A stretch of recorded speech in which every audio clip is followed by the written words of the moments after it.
Prenez aussi le casque du salut et l'épée de l'esprit qui est la parole de Dieu. Alléluia. Je vais prier. Seigneur, merci parce que c'est toi qui nous donnes cette armure, qui la met à notre disposition, mais en même temps, nous comprenons que c'est quelque chose qui nous demande d'agir et de prendre ce qui est là et disponible pour nous.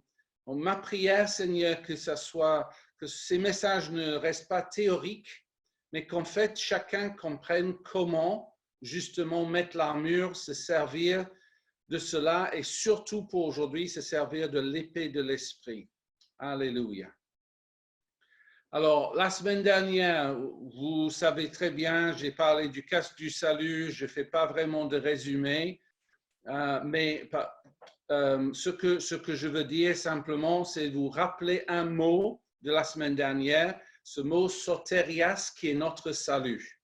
Je veux vous rappeler que notre salut est très riche. C'est ça que je veux que chacun comprenne au plus profond de lui-même, d'elle-même. Le salut qui nous est donné n'est pas du tout limité à une vie éternelle un jour. C'est un salut pour notre esprit, pour notre âme et pour notre corps, comme Dan nous a dit dans la Sainte Seine. Et le petit rappel, et je l'ai devant moi, c'est que vous avez droit à aller chercher dans votre héritage de salut la délivrance, la protection, la plénitude, la prospérité, le bonheur, y compris la joie promise, le salut présent, passé et futur et un bien-être total. Ça, c'est le cœur de ton Dieu envers toi et ça, c'est le grand prix que Jésus a payé et ce qu'il a accompli pour nous. Alléluia. Alors, juste avant de parler de l'épée de l'esprit, la parole de Dieu, quelques personnes m'ont demandé juste de donner mon avis concernant la parole prophétique de Chuck Pierce que nous avons poursuivie depuis 3 ou 4 semaines. Au cas où il y a quelqu'un qui n'est pas au courant, Chuck Pierce avait prophétisé en septembre qu'il y aura comme un virus ou une sorte de fléau qui allait s'abattre sur le monde. Surtout, il a parlé des mois de février, mars, avril, et en précisant en fait que autour de la Pâque, Dieu allait mettre fin à cela et nous avons prié dans ce sens. Donc, ces personnes n'étaient pas du tout dans un positionnement d'incrédulité par rapport à ça, mais ils avaient raison de dire, mais nous en sommes où avec cette parole prophétique? Parce qu'en tant qu'Église, on a prié. Alors, je suis comme vous. Moi, je voulais une intervention miraculeuse, radicale, rapide et quelque chose qui allait même être dans les journaux en termes d'une intervention divine. Oui, pourquoi pas? On sait tous que Dieu est capable. Et donc, j'ai cherché Dieu. Ma question, c'est pas compliqué, c'est Dieu. Est-ce que vraiment nos prières ont fait quelque chose? Est-ce que c'était vraiment ta parole? Qu'est-ce que tu me dis? Et en fait, le Seigneur m'a vraiment encouragé avec un élément que je partage tout de suite avec vous, parce que j'ai remarqué cette semaine, chaque fois que j'écoutais les actualités, peut-être comme vous, que chaque soir, il disait, il y a moins de personnes malades, il y a moins de personnes en réanimation, la courbe continue sa descente, ça fait X nombre de jours, etc. Et en fait, ce qu'ils ont dit à un moment donné, c'est le jour où le recul a commencé, c'était le 8 avril. Et figurez-vous que le 8 avril, c'était la Pâque juive. Et quand j'ai relu la prophétie de Chuck Pierce, il a dit ce serait autour de la Pâque juive, quand il l'a dit en anglais. Passover, c'est le mot anglais. Et ça porte un tout petit peu à confusion en français parce qu'il y a la Pâque et puis Pâques chrétien et les deux choses sont différentes mais avec le même nom. Bref, pour dire, Chuck Pierce avait parlé d'un changement, d'une intervention autour de la Pâque qui était le 8 avril et c'est à partir de ce jour qu'en France, le nombre de réanimations et compagnie a commencé à baisser et chaque jour ça baisse et ça vous le savez. Aujourd'hui, ça fait 18 jours. Donc, pour cela, je dis gloire à Dieu. Je sais très bien que dans d'autres nations, les calculs sont différents. OK, mais on a prié dans notre contexte. On a exprimé notre désir de voir un changement autour de la Pâque et en fait, on l'a vu.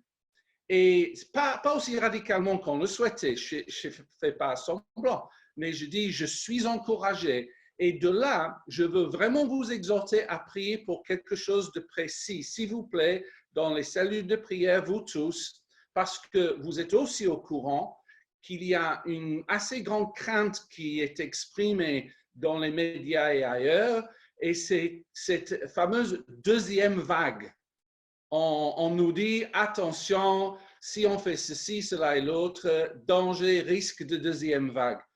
Moi, je vous dis, ma conviction personnelle, parce que Dieu a dit, j'interviens à la Pâque, ça diminue, je déclare avec foi, il n'y aura pas de deuxième vague. Ça, c'est ma conviction personnelle. Et je veux persévérer avec cette déclaration et je vous invite à faire pareil. Parce que si le monde est rempli de crainte et continue à exprimer la crainte, vous savez que la crainte attire l'ennemi. Mais quelqu'un doit prier dans le sens inverse, contraire, contre cette crainte et doit proclamer la pensée de Dieu et la volonté de Dieu. Il bannit la crainte par son amour, pas de deuxième vague. Alléluia. Ça, c'est la prière pour nous, s'il vous plaît, cette semaine. Gloire à Dieu. OK. Alors, dans la série sur l'armure de Dieu, je voulais juste rectifier une chose s'il y a besoin. C'est que parfois, quand on parle de cette armure, ça peut donner l'impression qu'on est toujours sur le défensif parce qu'on met le casque au cas où on a la cuirasse pour, etc.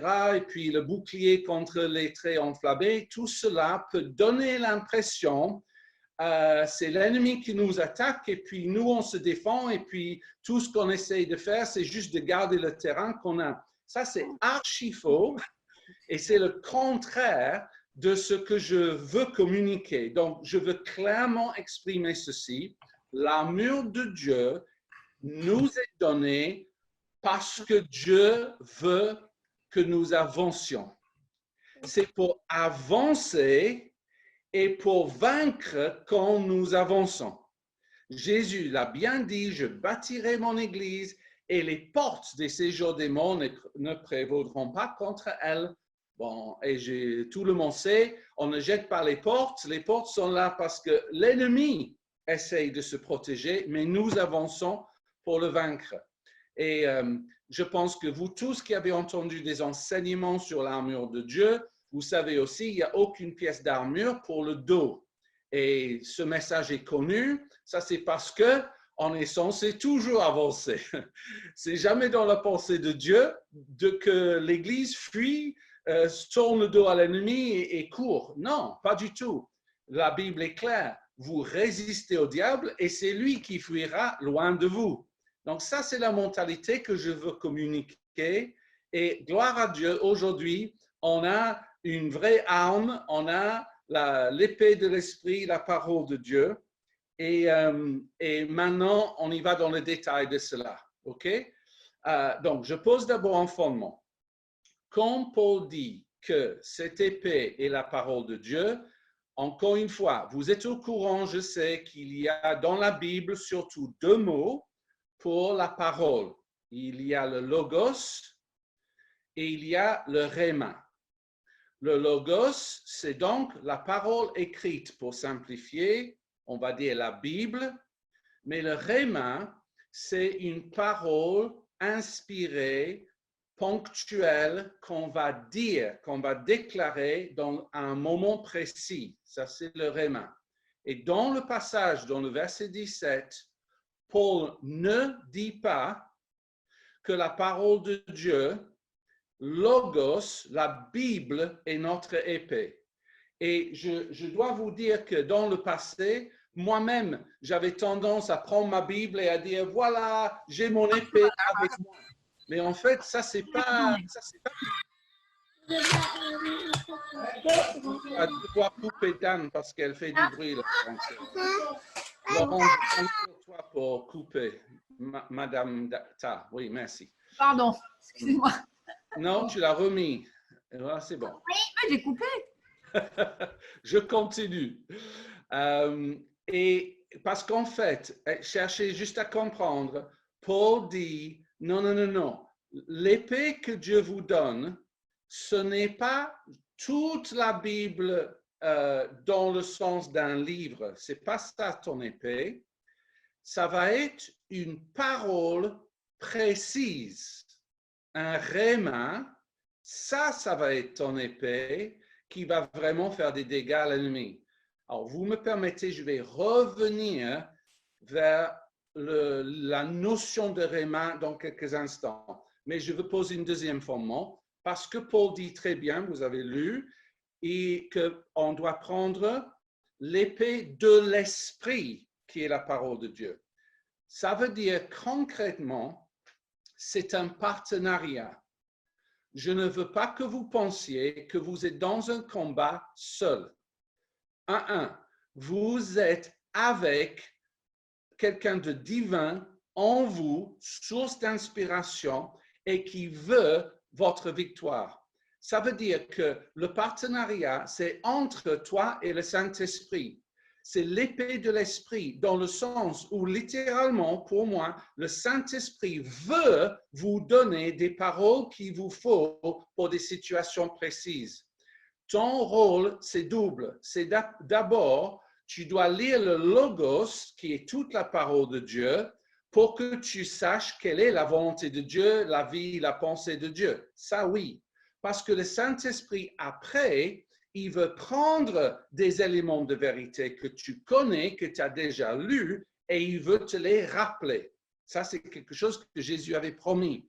Donc, ton boulot, c'est clair. Tu dois lire la parole de Dieu, Logos, la Bible, pour que le Saint-Esprit, après, peut s'en servir et te rappeler certaines choses. Ça, c'est un partenariat. Et quand tu es face à un vrai défi, c'est le moment de dire, Saint-Esprit, quelle est la parole pour cette situation? Ça, c'est de quoi il s'agit ici. OK, très bien. Un fondement de poser. Deuxième fondement. Les soldats romains avaient essentiellement 3 types d'épées. Et vous avez besoin de savoir laquelle est à vous. Parce que si vous n'êtes pas au courant, vous ne comprenez pas en fait comment manier et à quoi ça sert. Donc, je vous explique les 3. Ils avaient d'abord une très grande épée à double main parce que c'était tellement lourd, c'était fait de bois et en fait c'était réservé uniquement pour le camp d'entraînement des soldats. C'était 2 fois plus lourd que l'épée ou la glaive, ils appelaient ça, dont ils s'en servaient dans un vrai combat. Et ça, c'était voulu aussi, parce que 2 fois plus lourd signifiait qu'ils allaient se faire des muscles en maniant l'épée.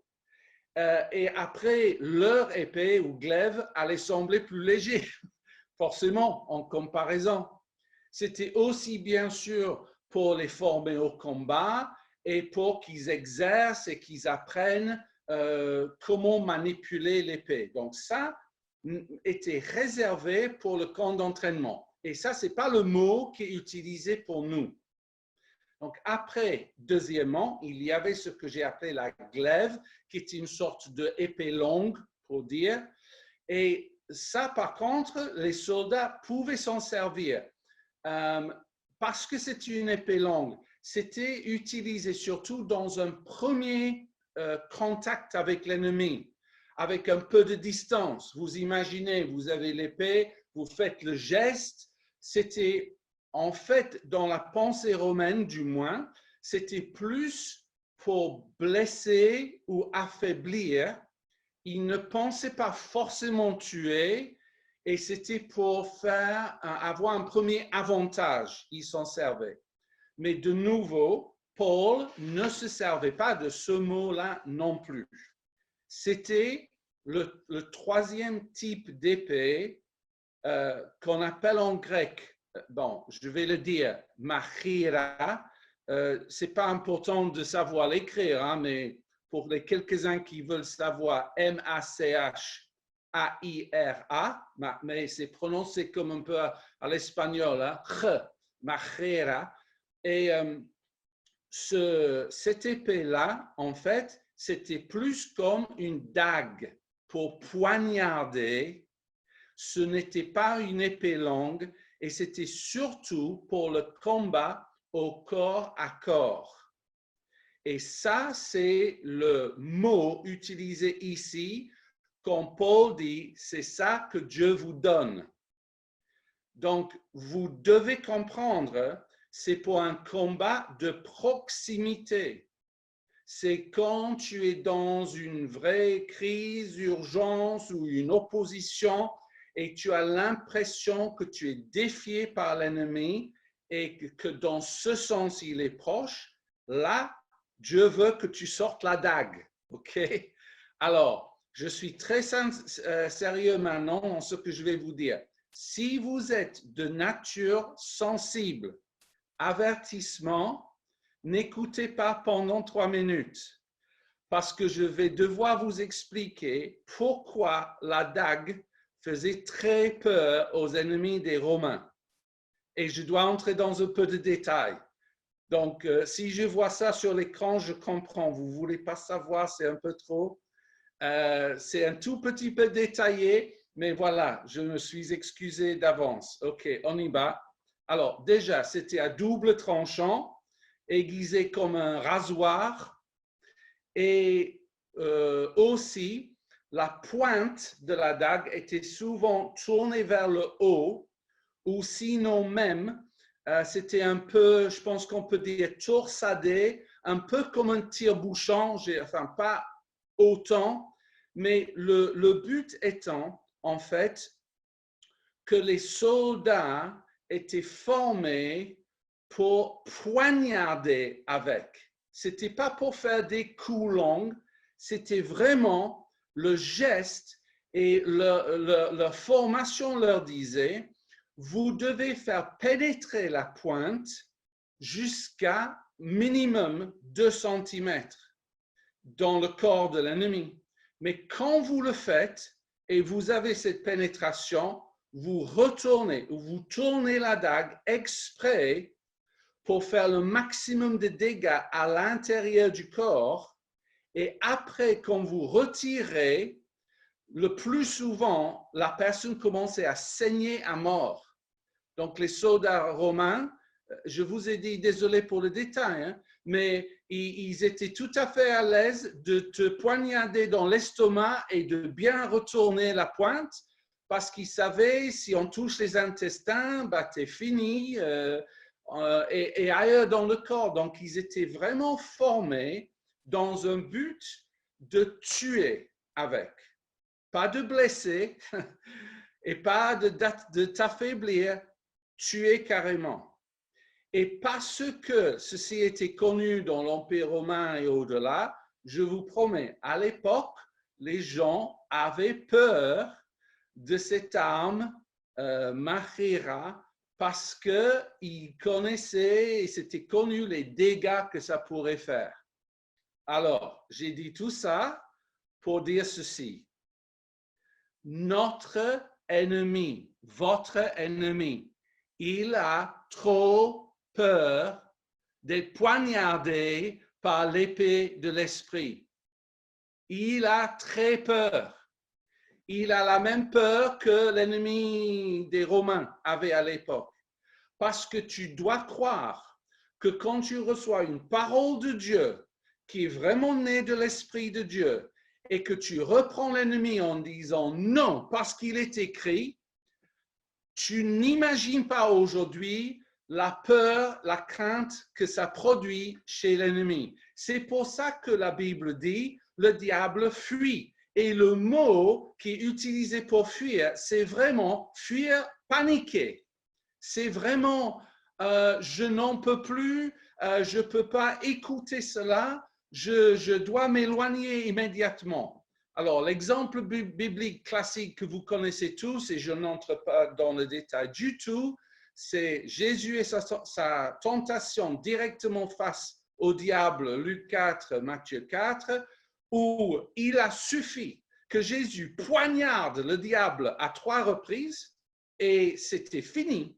La victoire était acquise parce que Jésus savait de toute la parole de Dieu qu'il avait en lui, quelles étaient les 3 phrases clés qui devaient sortir à ce moment-là. Donc, il s'en est servi. Et moi, j'ai entendu un autre témoignage. J'ai beaucoup apprécié les 3 qu'on a déjà entendus, mais je vous partage celle-ci parce que c'est un exemple de plus et ça rejoint vraiment ce que Dan nous a dit déjà aujourd'hui. Ce témoignage, c'est que, en fait, il y avait une dame, une chrétienne, qui avait très mal au dos depuis longtemps.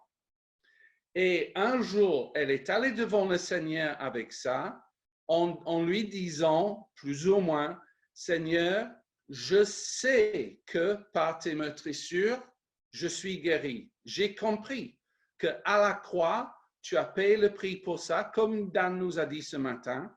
Et donc, Seigneur, je ne comprends pas. Je viens vers toi et je cherche ma guérison. Tu me dis que c'est à moi. Tu dis que par tes meurtrissures, je suis déjà guéri. Et donc, Seigneur, je te supplie, donne-moi ma guérison maintenant. Et elle a entendu la voix de l'Esprit Saint lui donner un rhéma, une parole rhéma de Marc 11, 23. Et ce qu'elle a entendu, c'était « Je t'ai dit de parler à la montagne et de dire toi-même, ôte-toi de là. » Donc, quand elle a entendu cela, elle s'est reprise et elle a dit « Ok, je vais reformuler ma prière. » Et elle a prié ainsi. Douleur, je m'adresse à toi. Et au nom de Jésus-Christ, je t'ordonne. Et elle n'a même pas fini sa phrase et son dos était guéri. Alléluia pour ça. Parce que l'esprit derrière ça avait compris, avait entendu et avait trop peur de la parole rhéma de Dieu. Alors, maintenant, Église de Jésus-Christ par évangile, nous allons faire pareil.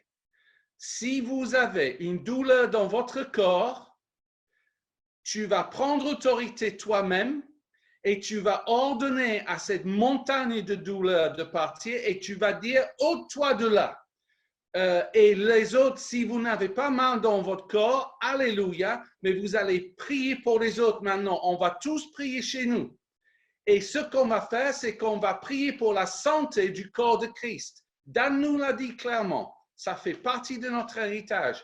Donc, tout le monde va prier, pas de spectateurs maintenant, s'il vous plaît. Soit vous allez déclarer que la douleur doit quitter le corps de Christ et de chacun individuellement, ou soit tu vas imposer ta main où tu dois et tu vas ordonner toi-même avec l'autorité de Jésus-Christ et tu vas dire « douleur, ôte-toi de là ». Donc, priez à haute voix où vous êtes, ne mettez pas les micros, c'est moi qui prie là, mais vous priez aussi et vous mettez vos paroles. C'est parti. Au nom de Jésus-Christ de Nazareth, parce que par ses meurtrissures, nous avons tous été guéris. Alléluia. J'ordonne la guérison du corps de Christ. J'ordonne que la douleur parte et quitte les corps. Je leur donne de fuir. Alléluia. Alléluia. Alléluia. Alléluia. Ah, j'ai chaud chez moi. Alléluia. Gloire à Dieu. Ah, gloire à Dieu. Écoutez, Maintenant, si vous avez reçu une différence ou une guérison, il faut quand même le communiquer à la fin du message où vous mettez le pouce ou vous faites quelque chose. Moi, je continue le message parce que c'est enregistré, mais vous m'indiquez ça. Donc, je veux juste qu'on soit clair sur exactement ce que c'est le parole Rhéma. Je pense que vous y êtes, mais c'est une parole déclarée à haute voix. C'est une parole inspirée de l'esprit. C'est quelque chose où, dans une situation précise, le Saint-Esprit va te dire, voici la promesse que tu dois déclarer. L'exemple dans la vie de Lynn, quand elle avait une certaine peur par rapport à son âge et l'avenir, et le Saint-Esprit lui a rappelé, Apocalypse 19, 10, c'est le témoignage, et quand tu verras que quelqu'un te donne une recommandation, là tu auras l'emploi. Et Dieu a de tous les moyens de te donner une parole précise pour chaque situation dans laquelle tu es. Donc, je vais finir dans peut-être 2 ou 3 minutes, mais ce que je veux faire, les deux choses, c'est d'abord, je veux reformuler ce que j'ai dit dans une forme, c'est comme si je prends le verset 17, très amplifié. Donc, j'ai écrit une sorte de définition basée sur ça. Juste écoutez, c'est le but. L'Esprit mettra à votre disposition une dague aiguisée comme un rasoir chaque fois que l'ennemi s'approchera de trop près. Le pouvoir de cette dague sera disponible au moment même où l'Esprit soulignera une parole spécifique pour une situation spécifique à laquelle vous êtes confronté.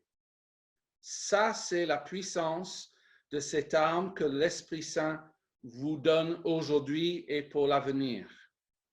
Et vraiment, quand tu prends ça au sérieux, l'ennemi prend ça au sérieux aussi et il hésite beaucoup avant de s'approcher de trop près de toi. Il n'aime pas être poignardé, hein, je vous promets. Alors, avec tout cela, ce que j'ai fait, je me suis donné un défi pour vous. Et je me suis dit, OK Seigneur, si ça c'est la parole pour nous, le principe d'avoir une parole Rhéma, j'ai dit, Saint-Esprit, quelle est la parole Rhéma que tu veux donner à Paris Évangile aujourd'hui? Quelle est ta pensée pour notre corps d'Église que nous sommes? Et honnêtement, parce que je veux vous expliquer un peu mon processus, dans ma tête, je m'attendais même à des paroles de connaissance, quelqu'un a ceci, quelqu'un d'autre aura cela. C'était un peu mon train de penser et j'étais moi-même surpris parce que le Seigneur ou l'Esprit m'a dirigé vers un verset et il m'a dit, ceci et contient la promesse que je fais pour Paris Évangile pour cette semaine. Donc, après, je vous donne la référence, mais juste écoutez d'abord la promesse. Dieu nous console dans toutes nos afflictions, afin que par la consolation dont nous sommes l'objet de la part de Dieu, nous puissions consoler ceux qui se trouvent dans quelque affliction. C'est 2 Corinthiens 1,4. Et le Saint-Esprit m'a dit, ça c'est la parole de Dieu dans ce sens. Annonce à l'Église, ceci est une semaine de consolation de l'Esprit. Cette semaine, c'est une semaine de consolation de l'Esprit dans 2 sens. D'abord, si jamais l'un d'entre vous qui m'écoutez là, vous avez besoin de consolation, la promesse de Dieu pour vous pour cette semaine, c'est viens dans ma présence et je vais te consoler. Je sais exactement ce qu'il te faut, j'ai les paroles qu'il te faut et j'ai même les exaucements qu'il te faut pour ta situation. Viens et laisse-moi te consoler, c'est une semaine de consolation. Mais dans le cœur de Dieu, c'est dans une optique plus loin parce qu'il veut que toi maintenant, ayant reçu sa consolation, puisse consoler quelqu'un d'autre. De plus en plus, ce monde a besoin de consolation. Si vous êtes comme moi, vous lisez ou vous écoutez quelques reportages. Moi, j'ai vu quelque chose sur la situation en Italie. Après 7 semaines de confinement, on commence à parler de troubles psychologiques et psychiques, physiques, non, c'est un mot, et mental. Et les gens n'en peuvent plus. Et il y a des centres téléphoniques pour recevoir des appels qui sont débordés. Les gens ne savent plus comment gérer leur situation. Et ils sont très troublés. Pas tous, évidemment, mais un nombre grandissant. Et je sais que vous avez des contacts et des personnes que vous connaissez autour de vous. Et en fait, c'est toi la source de consolation pour eux.